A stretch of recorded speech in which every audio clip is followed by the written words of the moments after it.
The night side of Earth was quiet in space. Cities made thin lines of light across the dark curve of the planet. Far above the clouds, a Terran warship drifted like a shadow. The crew worked in soft blue light. Screens whispered. Engines hummed in a steady rhythm. People breathed, waited, and watched. On the command deck, Commander Daniel Harper sat in his chair and listened to a faint sound coming through the comm array. It was a broken voice inside static. It rose and fell like wind in a canyon. The technicians turned knobs and slid controls. They tried to pull words out of the noise. Daniel rested his hands on the armrests and kept his eyes on the main screen. He always tried to look calm when the room did not feel calm. The voice grew a little clearer. Then pictures formed. They were short and choppy. A road of glass under a burning sky. Tall spires with holes in their sides. A field of ash that used to be a farm. Daniel felt a small ache between his ribs. He did not speak yet. He let the room do its work. Lieutenant Maria Torres stood at the sensor station. She was young but steady. Her fingers moved with care. She slowed the playback frame by frame. The pattern was old, but she recognized the method. Someone had used a wideband burst to reach anyone who could listen. The message was not aimed at Earth, it was a cry to the whole sky. "It is a distress call," Maria said, turning her head. "I can trace the origin to a region near Zalari space. The signal is weak and damaged, but it is real." The bridge went quiet for a breath. No one wanted to say the next part. If it was real, then the people who sent it were in danger right now. Daniel leaned forward. "Patch it to the main screen," he said. The screen flickered. Short clips formed a painful chain. An old one-eyed elder pulled children under a broken bridge. A hospital ship tried to lift off while ground fire tore the air around it. The camera shook and fell sideways. A voice cried out words that did not translate. Then another voice spoke a simple phrase in trade common. "Help us, anyone, please." No one on the command deck moved. The engines kept their steady hum. Daniel felt the ache turn to a slow heat. He cleared his throat and made his voice level. "Record everything," he said. "Secure it. And flag it for high command." Maria nodded. "Already done." She looked back at the screen even though the clip had ended. The afterimage of the children seemed to stay there. She blinked hard and focused on her panel again. In the strategy room, the senior staff gathered around a round table. A soft map floated over the surface. It showed Earth space in one color and the region of the call in another. The gap between them was a long line of cold stars. Captain Laura Mitchell joined them. She had a clear, careful voice and eyes that took in every small thing. She looked at Daniel, then at the map. "How solid is the source?" she asked Maria. "Within a few light days," Maria said. The call repeated every 6 minutes. The power dropped each time. The sender may be moving or under fire. A tactician named Evan Brooks folded his arms. "We have no treaty with the Zalari," he said. "No promise. No obligation. If we cross that line, we become visible again. The quiet years end. Every power in that region will notice us." No one argued with his facts. They were simple and heavy. The quiet years had been long and useful. Earth had rebuilt. Old wounds had faded. If the fleet moved now, that peace would end. But the table showed more than lines. It showed faces, at least in the minds of the people looking at it. They had all seen the children. Daniel met Laura's eyes. "We already took the call," he said. "We heard it. That changes us whether we move or not." Laura held his gaze for a moment. Then she looked at the map again. "If we go," she said, "we do not go halfway. A token force would fail. A full task group gives us options. We can shield evac corridors. We can set screens. We can make a stand." Evan exhaled. "A full task group is a statement," he said. "The galaxy will read that statement." Maria spoke up. "Sir, the voice on the recording used trade common. They expected someone to hear. If we do nothing, we let the worst voice speak for the sky. Next time, people will not call at all."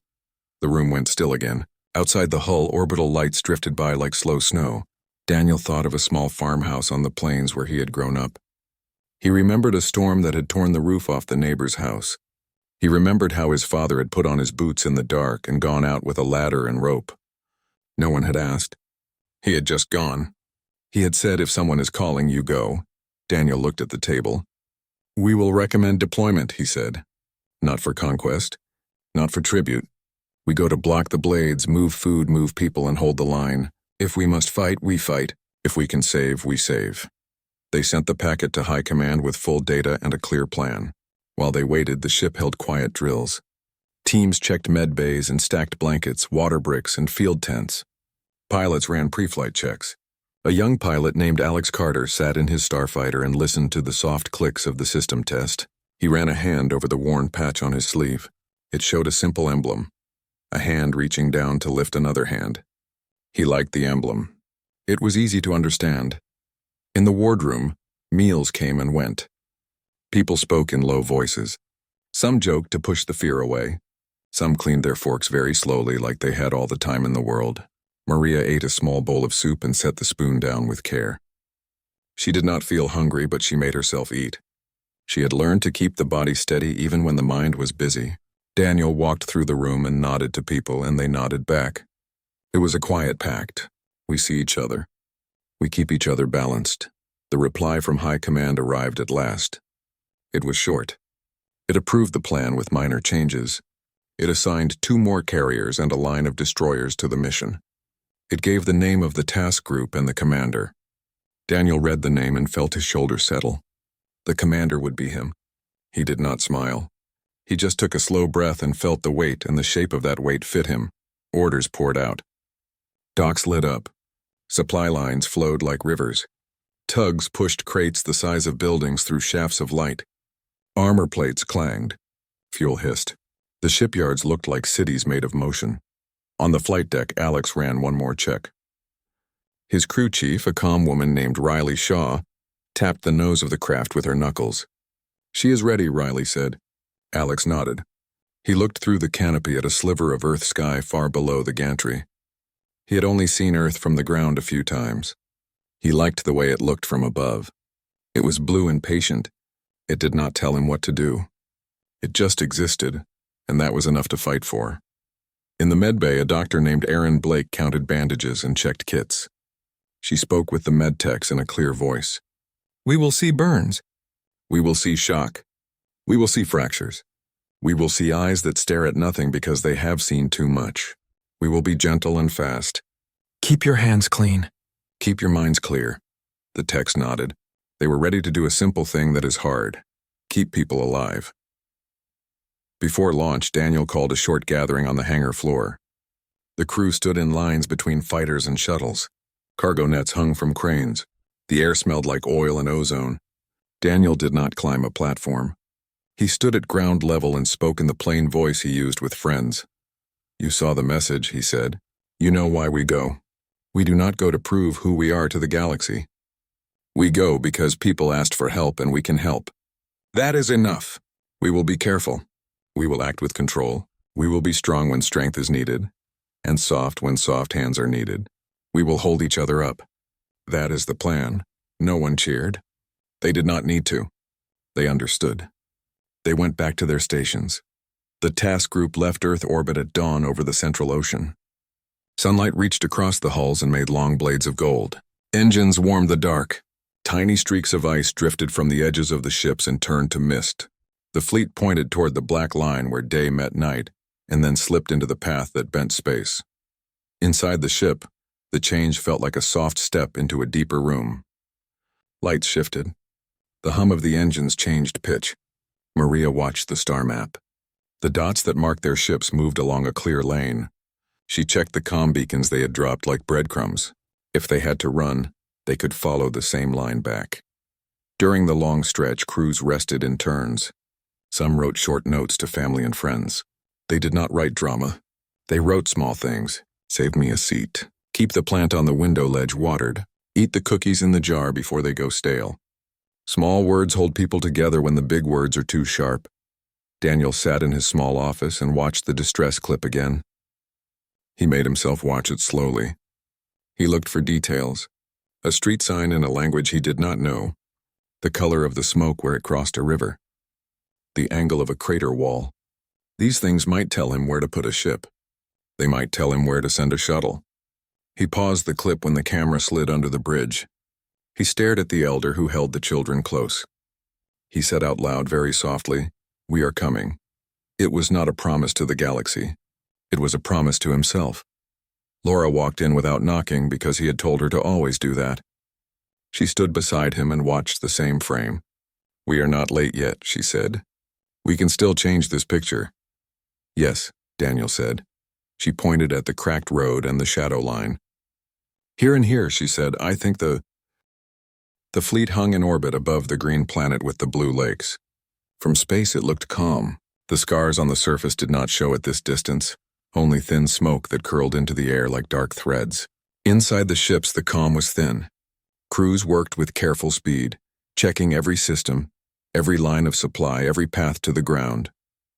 Commander Daniel Harper stood on the bridge of the Liberty, his hands folded behind his back. He watched the map on the main screen. It showed their ships in orbit, the debris field around them, and the first shuttles that had landed on the surface. Small green lights marked the evac corridors. He did not speak much. He listened. He let the room breathe around him. Lieutenant Maria Torres sat at her station. Her eyes moved between the comm feed and the sensor data. Voices from the ground came through, broken and full of noise. She pieced them together word by word. A woman calling for her son. A medic asking for clean water. A child repeating the same question again and again. Are you still there? Are you still there? Maria kept her voice calm when she answered. We are here. Stay near the lights. Help is coming. On the surface, the shuttles touched down on flat ground near the lakes. Their ramps dropped and med teams stepped out. Dr. Erin Blake led the first group. She carried a small bag with her, though she knew she would need far more than what it held. Around her, the air was filled with the smell of smoke and the faint tang of scorched metal.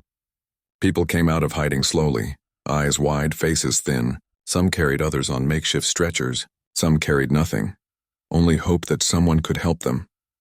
Erin knelt beside a young boy with a broken arm. She smiled softly as she unwrapped the splint. This will hurt for a moment, she said in a slow, steady tone. The boy stared at her but did not flinch. She worked quickly, then wrapped his arm in clean bandages. She handed him a small piece of ration bread. His eyes lit up at the simple food. Erin felt her throat tighten, but she kept her smile. Above them, fighters patrolled the sky. Alex Carter flew in a tight formation with 3 others. His hands gripped the controls, but his mind stayed calm. He scanned the horizon for threats. The training drilled into him kept him steady. Yet when he saw the thin line of refugees walking toward the shuttles, he felt something deeper than duty. He thought of his younger sister back home and the way she used to hold his hand when storms came. These people looked the same, lost in the storm, waiting for someone to guide them through. Back on the Liberty, Captain Laura Mitchell studied the enemy reports. Drones had scanned the debris field and picked up traces of Karth Dominion ships. Burn marks showed where battles had raged. Reactor leaks stained the void, and yet somewhere beyond, active signals pulsed. The enemy was not gone. They were waiting. Laura pointed to the faint traces on the map. They will come back, she said. This was not a single strike. This was a push.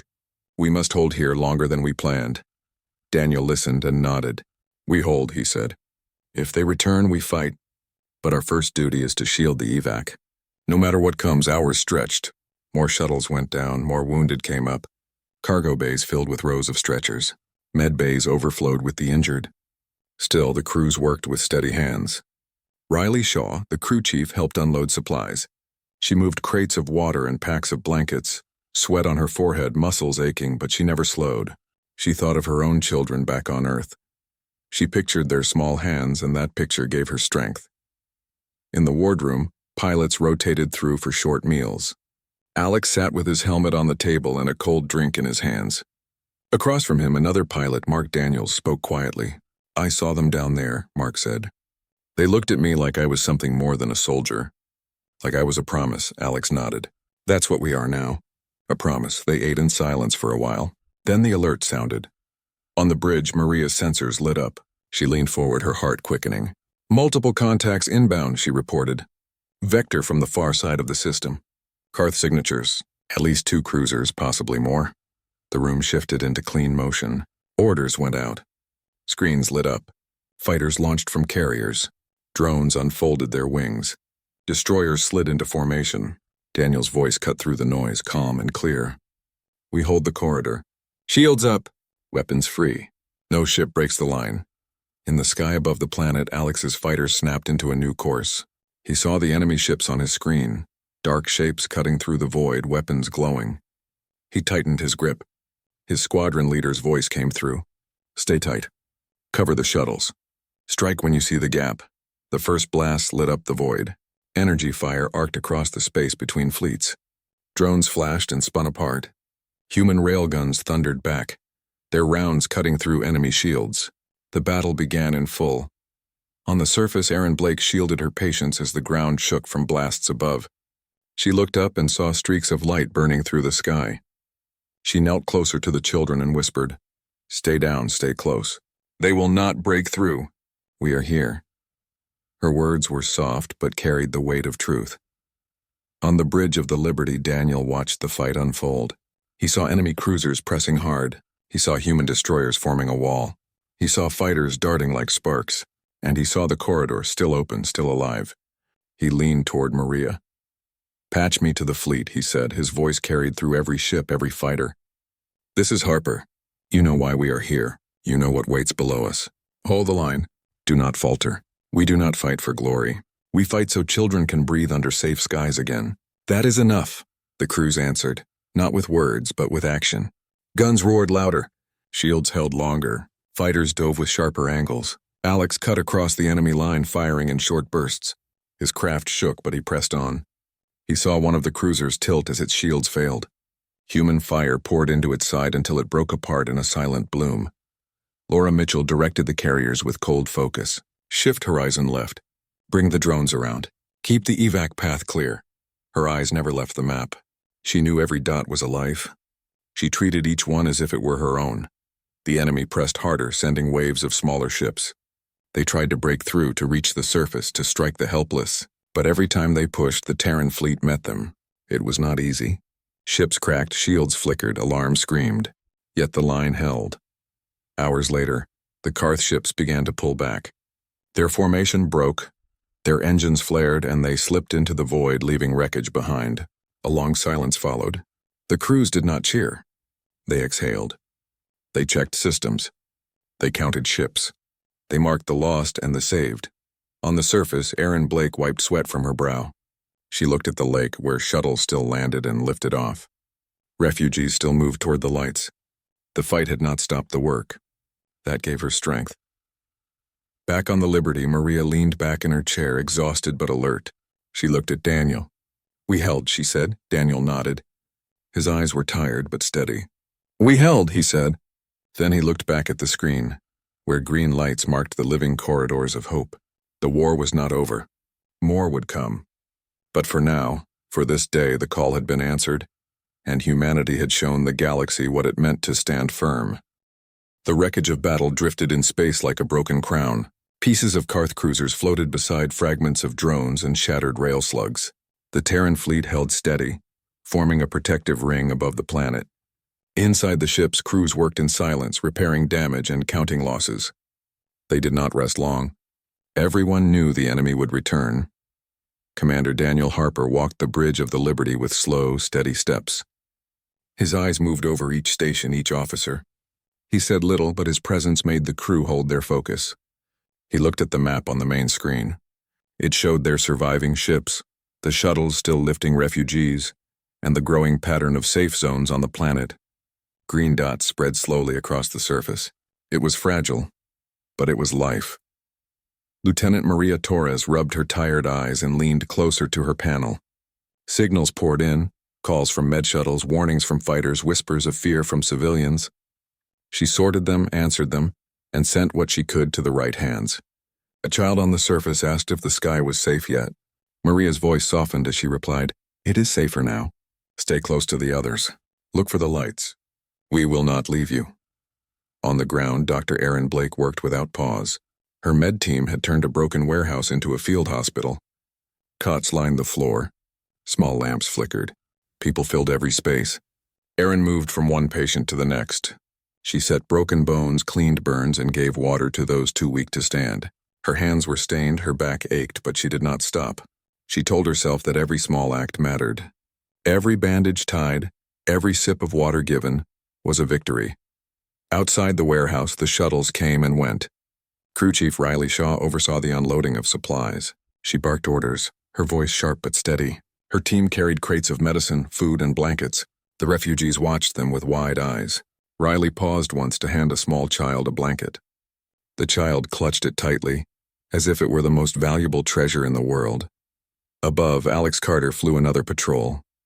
His fighter moved in tight circles over the evac corridor. His eyes scanned the horizon, alert for any shadow. The silence between battles was tense. Every pilot knew the enemy could return at any moment.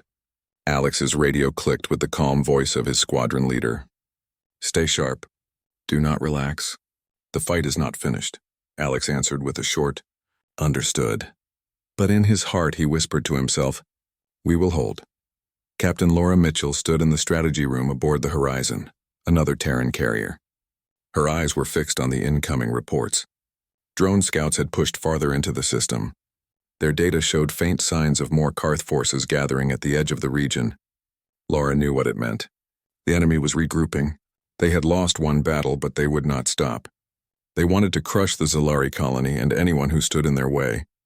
She sent a message to Daniel on the Liberty. "We must prepare for another strike. Stronger this time. They will not come with only 2 cruisers again." Daniel read her words and nodded. He sent his reply. "We will be ready. Hold your line. Keep the evac flowing." The hours that followed were heavy with work. Engineers patched holes in hulls. Pilots rearmed their fighters. Medics cleaned their tools. Soldiers helped refugees board the shuttles. Everyone moved with the knowledge that time was short. On the surface, Erin paused for a moment outside the warehouse. She looked at the night sky. It was filled with stars, but she could also see the faint glimmer of Terran ships moving like patient guardians. For the first time since she arrived, she let herself smile. "They are still there," she whispered. "We are not alone." Then she turned back inside to continue her work. In the wardroom of the Liberty, Daniel sat with a small group of officers. Maria was there along with Evan Brooks, the tactician. They ate simple rations. The food was plain, but it gave them strength. Evan spoke quietly. "The enemy will not forgive us for this. They will come with everything they have. They cannot allow humans to stand in their path." Maria set down her cup. "Then we stand anyway. If we run now, the Zalari will fall, and the galaxy will believe we are weak." Daniel listened to both of them. Then he spoke in his calm way. "We are not here to prove we are strong. We are here because someone called for help. That is enough. If they come again, we will hold." The alarm came sooner than expected. Maria's console lit up. She leaned forward, her voice firm. "New contacts, multiple, at least 6 cruisers. Escorts with them. Estimated arrival within 1 hour." The room shifted into clean motion. Orders went out again. Fighters launched. Drones deployed. Carriers spread into formation. The fleet braced itself. In the hangar, Alex climbed into his fighter. Riley Shaw checked the craft one last time. She placed her hand on the nose of the ship and looked at him. "Fly clean," she said. Alex nodded. "I will." He lowered his canopy and the fighter hummed to life. On the bridge, Daniel stood tall. He looked at his officers.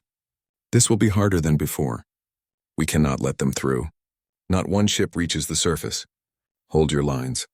Protect the evac. That is the mission." The enemy arrived in a blaze of light. 6 cruisers cut through space, their escorts fanning out. Their weapons glowed, hungry for blood. The Terran fleet met them head-on. Railguns thundered. Plasma batteries roared. Fighters streaked like arrows across the void. Explosions lit the darkness, bright and terrible. Ships shook under the strain. Shields flared and failed. Yet the line held. Alex dove into the fight, weaving through enemy fire. He locked onto a Karth escort and fired. The ship burst apart, scattering into fragments. His craft shook from the blast, but he pressed on. He heard the calm voice of his leader in his ear. "Stay focused. Cover the shuttles." Alex turned his fighter to block a wave of enemy craft heading for the evac path. He fired again and again until they broke apart. On the Liberty, Maria called out warnings. "Cruiser on Vector 3, shields weakening. Enemy fighters breaking left. Shuttle group needs cover." Her voice was sharp, precise. She did not let fear touch her tone. Her hands moved quickly, guiding ships, calling for support, saving lives with each word. Daniel watched the map. He saw gaps forming. He sent ships to fill them. He saw pressure building. He called for reserves. His voice remained calm. "Hold the line. Do not break. We are the wall." On the surface, Erin Blake held the hands of her patients as the sky lit with fire. She told them stories in a soft voice, simple stories of Earth. She spoke of green fields and rivers. She told them that people always rebuild, always stand again. Her words were gentle, but they carried hope. The battle raged for hours. One by one, the enemy cruisers fell. Human firepower tore through their armor. Fighters cut down their escorts. At last, the Karth formation broke. They fled into the void, leaving only wreckage behind. The Terran fleet stood battered but unbroken. Ships burned, but the line had held. The evac corridor was still open. Refugees still moved upward toward safety. In the silence after the battle, Daniel looked at his crew. His voice was soft. "We held again." Maria leaned back, exhausted. She whispered, "But they will come again." Daniel nodded. His eyes were steady. "Yes. And so will we."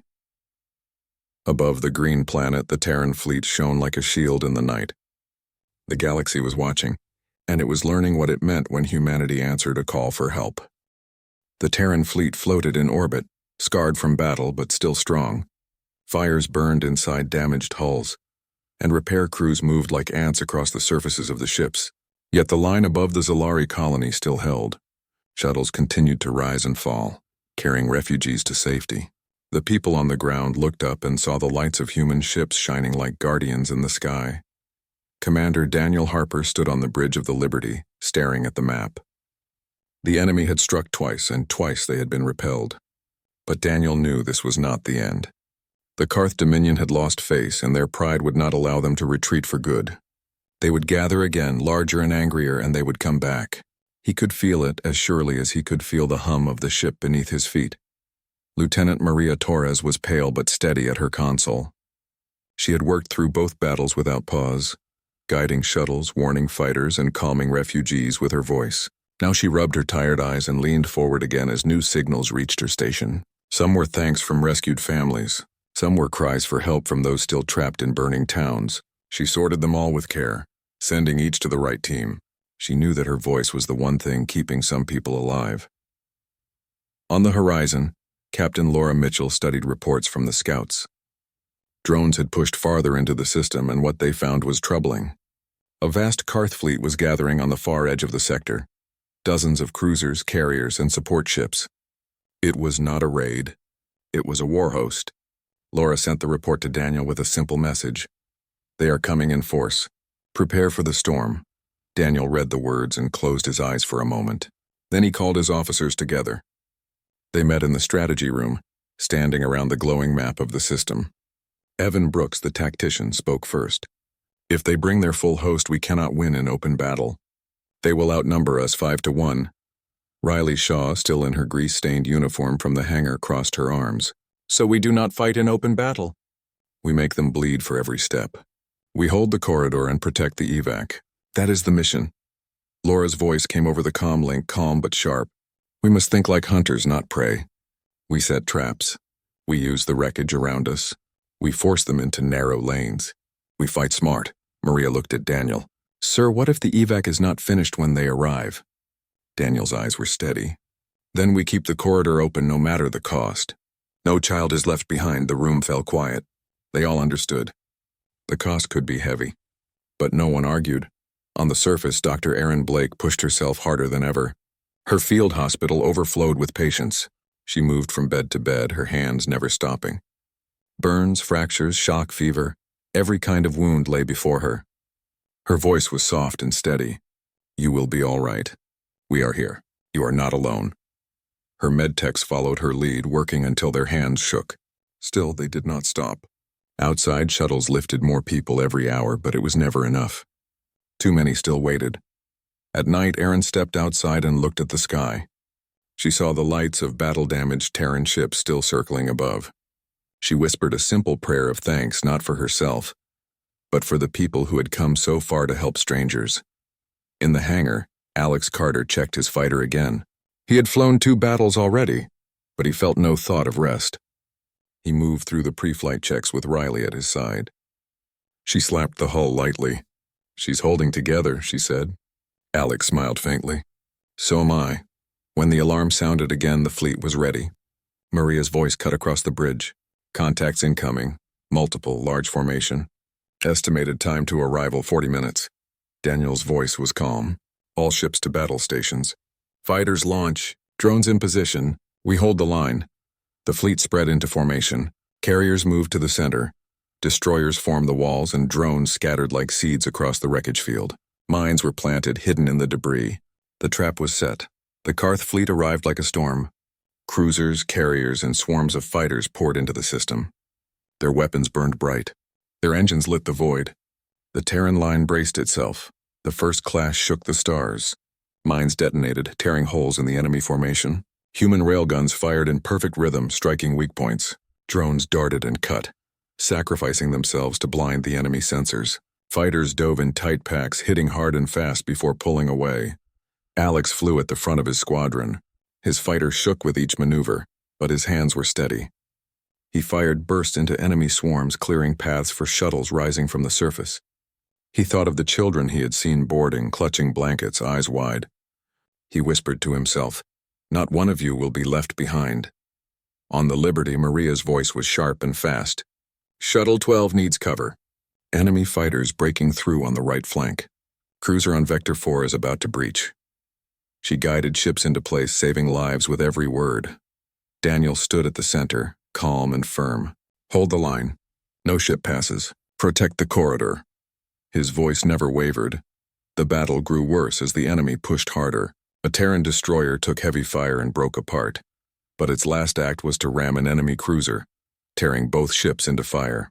The crews watched the explosion with heavy hearts, but they did not falter. On the surface, Erin's hospital shook as shockwaves rolled through the ground. She gathered the children close, speaking gently. "Do not be afraid. Look at me, breathe with me. In, out, in, out. You are safe." Her voice anchored them while the sky raged above.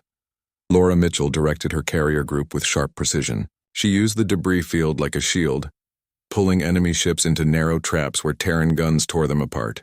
Her orders were crisp, her eyes cold. Yet when she saw a refugee shuttle break free of enemy fire and climb towards safety, she allowed herself a small smile. Hours passed. The battle did not end quickly. It dragged on, a storm of fire and steel. But slowly the enemy began to falter. Their ships, once proud and fierce, broke under the relentless Terran defense. One by one their cruisers fell, burning into silence.